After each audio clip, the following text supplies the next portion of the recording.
Nuestro paseo por Palencia y provincia de hoy nos va a llevar a distintos lugares de la provincia donde les vamos a mostrar aquellos sitios cluniacenses que 11 siglos después de la fundación de la Orden todavía siguen en pie.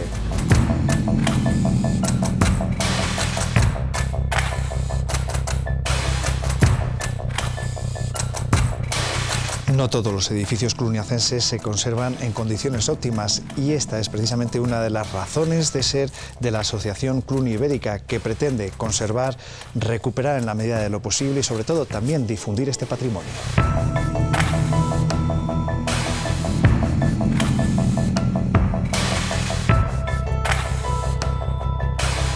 Otros casos, como el de San Zoilo, donde nos encontramos, demuestran que el uso alternativo de este tipo de templos contribuyen poderosamente a su mantenimiento y sirven además de motor económico en lugares como Carrión de los Condes, en definitiva en nuestro medio rural. Hoy es protagonista en nuestro paseo por Palencia y provincia, el itinerario cluniacense.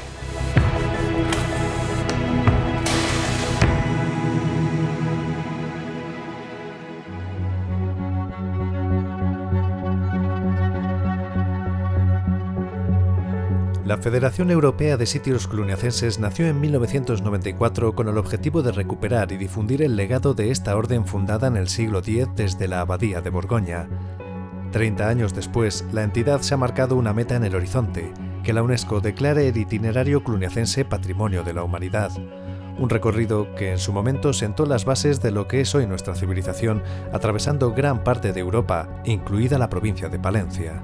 Hacemos referencia a aquellos lugares que o bien pertenecían directamente a la orden de Cluny o estaban vinculados a algún monasterio que dependiese de Cluny.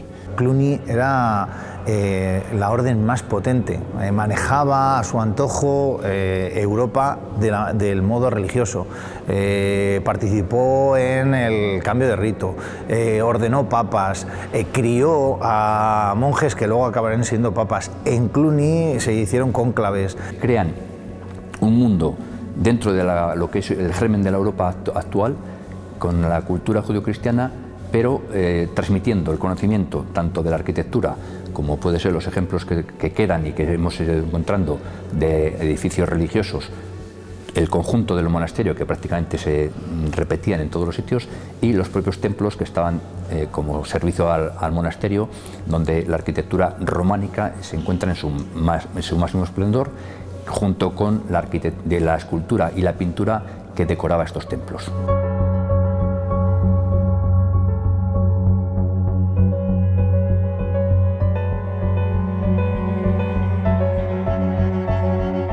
Que en grandes ciudades europeas decir que venías de parte del abad de Cluny era fundamental. Entonces, tener la suerte de que ese pasado esté en tus muros, en el caso de San Martín, que es donde nos encontramos, es fundamental. Lo que pasa es que hay que hacer un poco de enseñanza sobre el tema.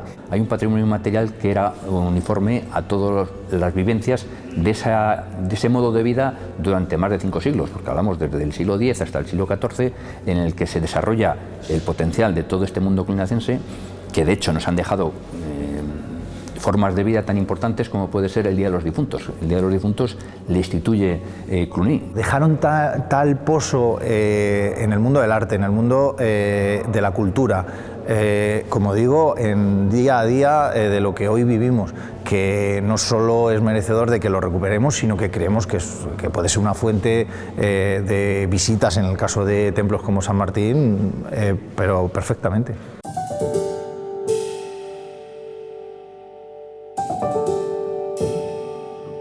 Con esta misma filosofía nació en 2023 la Asociación Cluny Ibérica, de la que ya forman parte varias localidades palentinas. Creamos la asociación con el ánimo de desde dentro de la Federación Europea, poner en valor un montón de recursos que se tenían en la provincia y que igual no le hacíamos todo el caso que debíamos.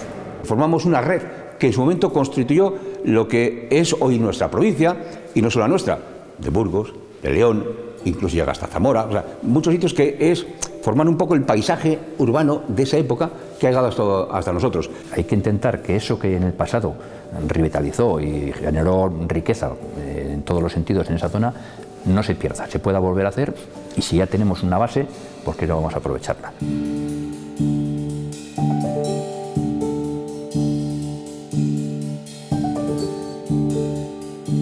A día de hoy forman parte de esta red ibérica Sahagún, Carrión de los Condes, Villalcázar de Sirga, Nogal de las Huertas y Fromista, con la iglesia de San Martín como el mejor ejemplo de la oportunidad que puede suponer para un pueblo contar con este tipo de recursos al superar cada año los 40.000 visitantes, gracias a sus múltiples atractivos y excelente estado de conservación.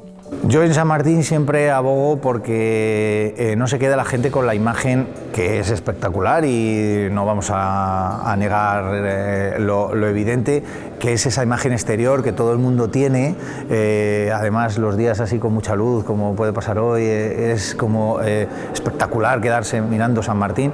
Y como digo, me voy a quedar con la zona interior, porque la colección de capiteles que tiene San Martín es un espectáculo. Aquí tenemos casos de capiteles que siguen siendo polémicos porque sí, están ahí, se ven unos personajes, se ven unas cosas, pero dependiendo la interpretación que se quiera dar o que creas que es la correcta, pues ahí va por un lado o por otro, con lo cual eso hay que buscarle esa explicación. La riqueza de San Martín, construida en el siglo XI y restaurada a principios del XX, es en algunos casos común a la de otros templos menos conocidos que también forman parte de este itinerario cluniacense. Tanto San Zoilo como San Martín empiezan con un crismón en la entrada, para empezar con una torre cilíndrica en la que vas subiendo con escalera de caracol. Perfectamente puedes sentir cómo estás entrando en la misma zona en diferentes iglesias, y San Zoilo ha conservado, y evidentemente San Martín también se puede ver. Nos pasa con diferentes capiteles. Que entras en el monasterio de San Salvador en Nogal y ves un capitel que es exactamente igual que uno realizado en San Martín. Entonces sí que se ven esa serie de parecidos en la que, bueno, además con la suerte de que estamos en muy pocos kilómetros, entras en San Martín, ves el capitel, te vas a Nogal, ves el capitel, te da la sensación, percibes que lo ha hecho la misma persona. Entras en la torre, como digo, en la torre norte de San Zoilo con su crismón, y empiezas a subir esa escalera de caracol y lo haces en Fromista y te pasa exactamente lo mismo. Da esa sensación de que seguían un patrón y que ese patrón a día de hoy todavía se puede ver.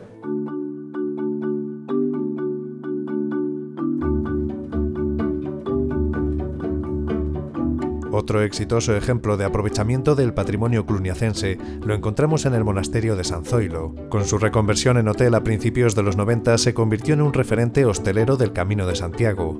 Este uso alternativo contribuyó a frenar su deterioro y la actividad generada ha propiciado intervenciones que han permitido incluso recuperar parte del patrimonio perdido. Es que San Zoilo era el gran desconocido porque estaba todo oculto, estaba tapado en los muros que llegaron a nosotros, por suerte, ¿no? Porque hubo cosas que, lógicamente, pues con el paso del tiempo desaparecen porque se transforman. Fue un edificio, no hay que olvidarlo, ocupado desde el año 948, que tengamos datos, hasta la actualidad. Con lo cual, pues cada época hemos ido poniendo y hemos ido quitando. Y ha habido que hacer la gran tarea de averiguar qué es lo que quedaba para podernos dar cuenta realmente de lo que supuso esta casa, que fue, bueno, pues el representante de Cluny en España en la Edad Media, o sea, el punto de entrada de la liturgia gregoriana, del latín, de la liturgia de Roma, de la música gregoriana, del arte románico y de la pintura románica. O sea, estaba todo aquí, pero estaba oculto. Y por eso somos cada día más conocidos, no solo a nivel nacional, que es cierto, ¿no? Y Carrión ha sonado cada vez más desde hace 30 años, que en agosto hizo 30 años que se descubrió esta portada románica en la que nos encontramos, pues cada vez ha sido más conocido precisamente por esto, ¿no? Por el monasterio, por el magnífico claustro que nos ha llegado a nosotros, aunque para nuestra pena destruyeron un claustro románico que desmontaron, que le metieron de cimentación en el claustro actual, que en algún momento esperemos que se puedan recuperar algunas piezas y ponerlas para poder apreciar más o menos lo que fue. Y que son compatibles distintos usos para los que fueron creados, siempre y cuando seamos muy respetuosos con lo que ha llegado a nosotros, no solo lo conservemos, sino lo cuidemos y trabajemos con ello. Es decir, una de estas cosas que más nos insisten desde la UNESCO es que no consiste en hacer patrimonio de la humanidad a cuantos más edificios mejor, no, están ya llenitos de edificios en la lista de patrimonio de la humanidad. Pero lo que sí que requieren es que sean sitios vivos, culturalmente activos. Cualquier edificio sin un uso es inútil, al final tiene que tener vida para ser conservado. El hecho de que puedas combinar varios usos, que visitas turísticas,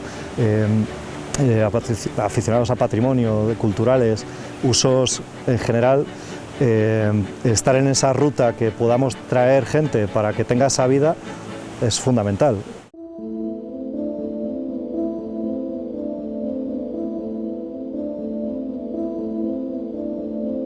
Uno de los principales problemas del monasterio de San Salvador, declarado Monumento Nacional en 1931 y en pie desde al menos mediados del siglo XI en Nogal de las Huertas, ha sido su abandono en manos privadas hasta su adquisición por parte del Ayuntamiento en 2018, lo que apenas ha podido frenar su deterioro. Una desgracia que ha ocurrido a ojos vista. En los años 70, 80, porque ahora del monasterio lo que vemos en pie es el templo, luego estuvo ya reformado a explotación ganadera, pero el templo conservaba la puerta, la techumbre, las bóvedas, todos los elementos. Estaba transformado por otros usos, pero estaba.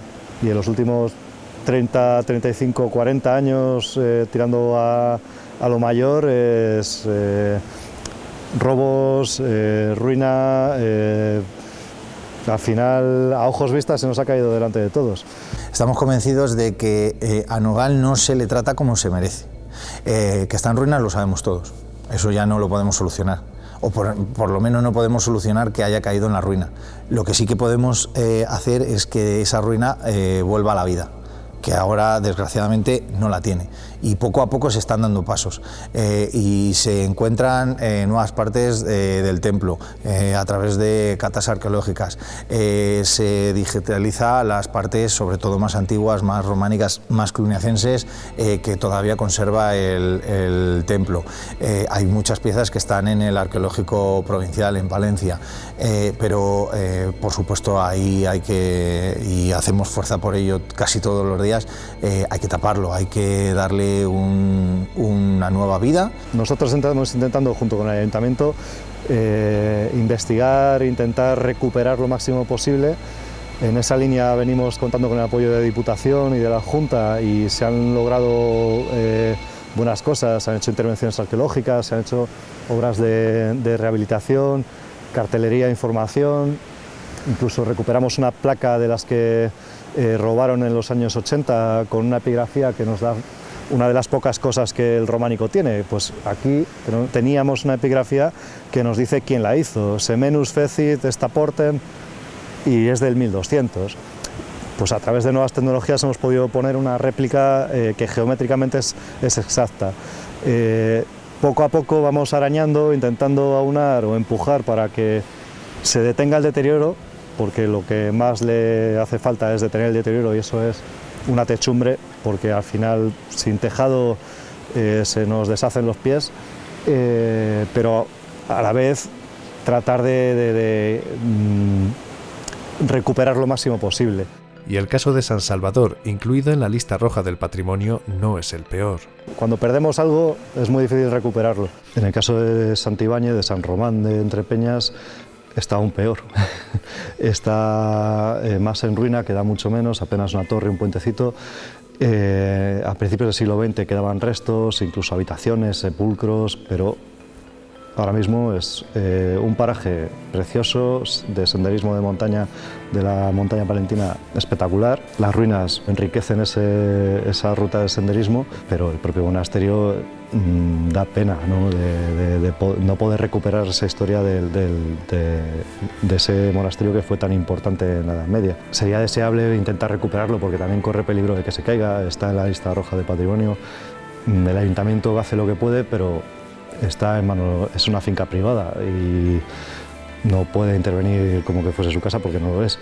Este año hemos hecho la digitalización, esperemos que no tenga que ser una foto del tiempo porque se nos venga abajo, que se pueda intervenir, consolidar al menos esas ruinas. Intentaremos que se pueda seguir investigando y que sacar a la luz lo que seguro que tienen ahí debajo, y que pueda ser también enriquecedor para esa zona, igual que para todas las demás, como el caso de San Salvador. Nos podemos encontrar ruinas como en Nogal, nos podemos encontrar iglesias perfectamente conservadas como en San Martín, nos podemos encontrar con ni una cosa ni otra, como puede pasar en San Zoilo, en el que sí tenemos una iglesia perfectamente conservada, pero no es la de origen cluniacense, que va poco a poco mostrando parte de su pasado.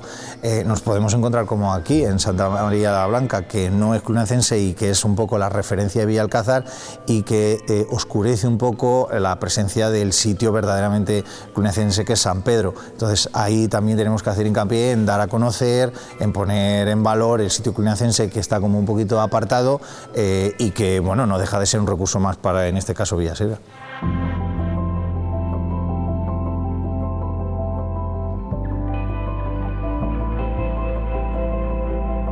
En Villalcázar de Sirga destaca, por motivos evidentes, su templo más místico y monumental, Santa María la Blanca.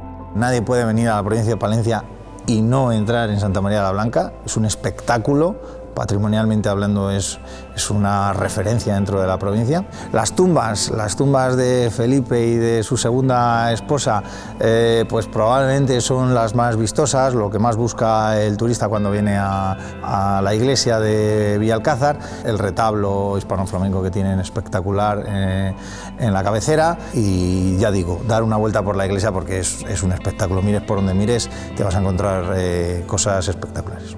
Pero la razón por la que Villasirga pertenece a la Asociación Cluny Ibérica es en realidad San Pedro, un recurso en manos privadas tan abandonado a su suerte como lleno de posibilidades.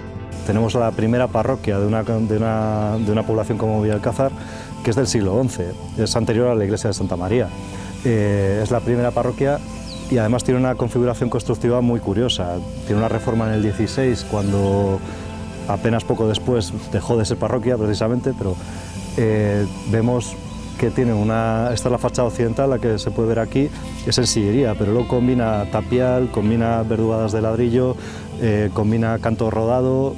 A nivel constructivo hablando, es muy interesante porque tenemos todo un catálogo de métodos constructivos que dan también cuenta de esa historia del edificio, de esos usos que ha tenido. Ha sido, después de ser parroquia, ha sido usado como ayuntamiento, como escuelas, que son parte también de este edificio, y sin embargo hemos conseguido conservar incluso el artesonado que tenía como siendo parroquia, que tiene también una decoración, y toda esa historia que se pueda todavía ver es digna de intentar seguir conservándola y estudiarla también.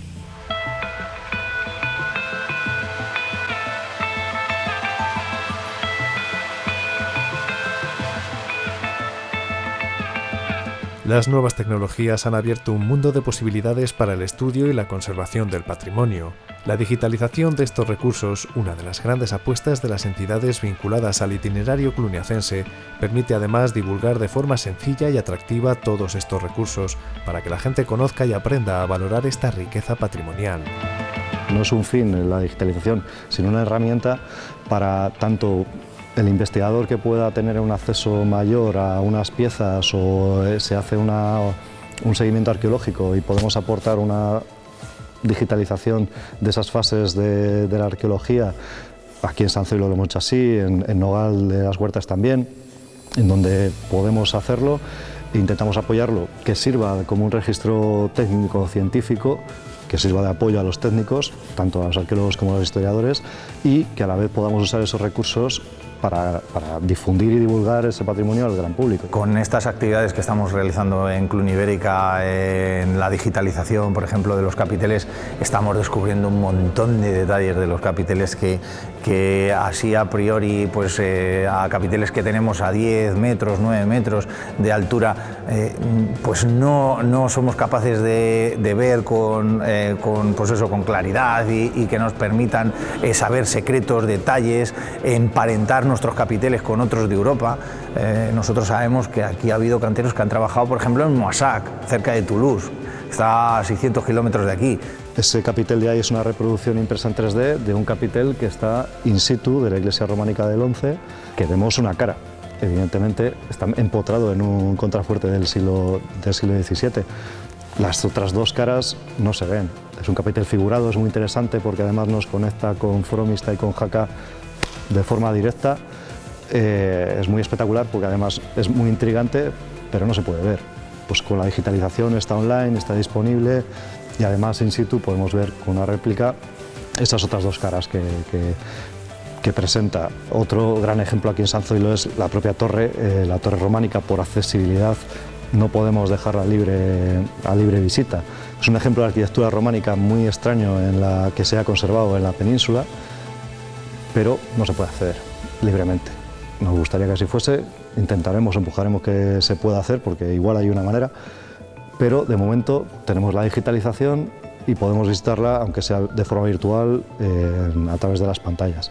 Una realidad virtual, pero que nos viene muy bien para saber lo que había sin necesidad de tener que romper, tirar, rehacer.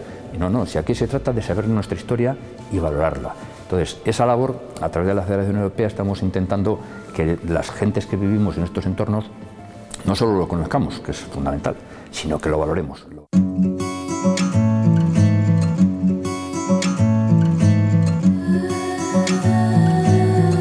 Algunos cifran en 20 euros el retorno por cada euro invertido en patrimonio. Lo cierto es que los beneficios de la apuesta que Cluny Ibérica o la Federación de Sitios Cluniacenses están haciendo por este itinerario ya empiezan a aflorar más allá de las grandes cifras de visitantes de San Martín de Fromista. Encima hemos visto ejemplos claros. Sahagún es uno de ellos, Carrión especialmente, o Fromista, que el patrimonio ayuda a fijar población, ayuda a hacer una labor también muy importante, que es seguir manteniendo estos edificios para generaciones futuras o mejorándoles incluso. El hecho de estar dando guerra a nosotros como asociación, ya vemos que pues, antes de estar nosotros, el ayuntamiento tenía llamadas para hacer la visita, pero desde que estamos nosotros ya son varios los autobuses al año que vienen aquí explícitamente porque están integrados, interesados en la ruta de sitios cluniacenses o que nos llaman a nosotros directamente o al ayuntamiento y entre el ayuntamiento y la asociación intentamos dar apertura al monumento. Ya se nota el estar en ese itinerario. Pertenecer a una red de este tipo te permite que tus buques insignias, como puede pasar aquí en Villalcázar de Sirga, se vean también promocionados, se vean recompensados en visitas, pues en digitalizaciones, en un montón de trabajos, en todo lo que podamos colaborar para que en este caso el gran templo de Villalcázar, que es Santa María la Blanca, que no es cluniacense, pero que bueno, nadie duda de su importancia, esté más en boga que nunca.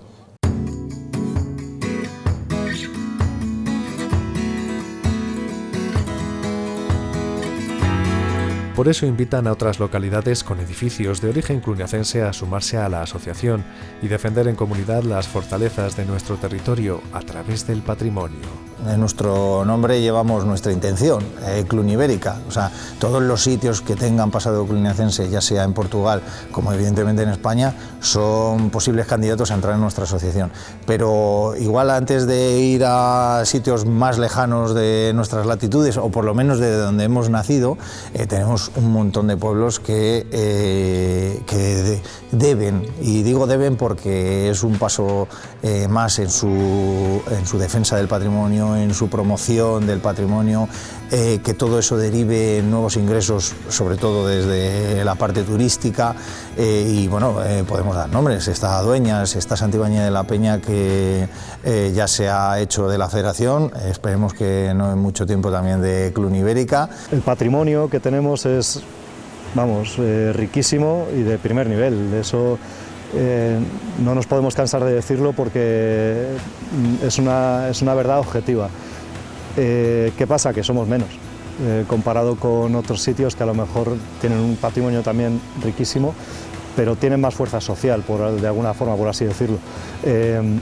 aquí somos poquitos y nos cuesta que se nos oiga. Pertenecer a Cluny, a la Federación Cluniacense, no es solo estar 4, 5, 6 sitios en Palencia, sino estamos más de 2000 en todo el continente, en puntos tan remotos como Polonia, Escocia, Italia. Bueno, tenemos un montón de países, entonces es verdad que en este aspecto ser uno solo creemos que nos puede dar mucha fuerza, y ahora además con el intento y el trabajo que estamos haciendo por ser catalogados como patrimonio mundial, bueno, pues sería como la guinda al pastel.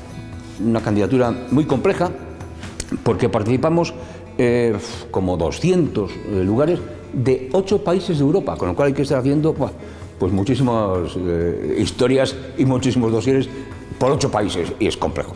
Pero tenemos la ventaja y tenemos las esperanzas, porque así nos lo han transmitido, de que podamos llegar a buen término, porque el año 2025 terminaremos ya más o menos todo este proceso y lo presentará el Estado francés. Es el que presentará la candidatura de Cluny, que le interesaba a Francia, porque tiene Cluny y muchísimos sitios cluniacenses a la candidatura del patrimonio mundial, pero nosotros vamos a estar ahí. Y incorporaremos unos cuantos sitios de nuestra provincia de Palencia a ese patrimonio de la humanidad. Nogal de las Huertas, el monasterio de San Salvador, estamos convencidos de que no se va a lograr rehacer, recomponer como estaba, porque no tiene ni mucha lógica, ni económica, ni culturalmente. Pero sí que, ¿por qué vamos a negarles a los habitantes de Nogal y de su entorno el derecho a aprovechar ese recurso patrimonial que han tenido y que les ha hecho ser importantes durante una época de la historia? Que un pequeño pueblo como Nogal, con 40 habitantes, con este lugar tan necesitado de tener un uso para poderle dotar de vida y que no se acabe perdiendo, que estos síntomas ya vayan dando frutos, tiene que ser un efecto llamada a otros sitios que puedan tener estas necesidades, por supuesto. Ya no solo estas, que este es el caso quizá más dramático, pero otros pueden tener que a lo mejor el sitio está bien conservado, pero le falta dotar de un contenido cultural o de cualquier tipo de necesidad que al final se pueda suplir y que pueda dar vida a ese patrimonio. Y lo que va a permitir conseguir, si en su momento lo conseguimos, esta declaración de Patrimonio de la Humanidad, es asegurar que estos lugares, con la gente que hay y con las actividades, sigan vivos, nos obliguemos a cuidarlos, a conservarlos y a transmitirlos a las generaciones venideras.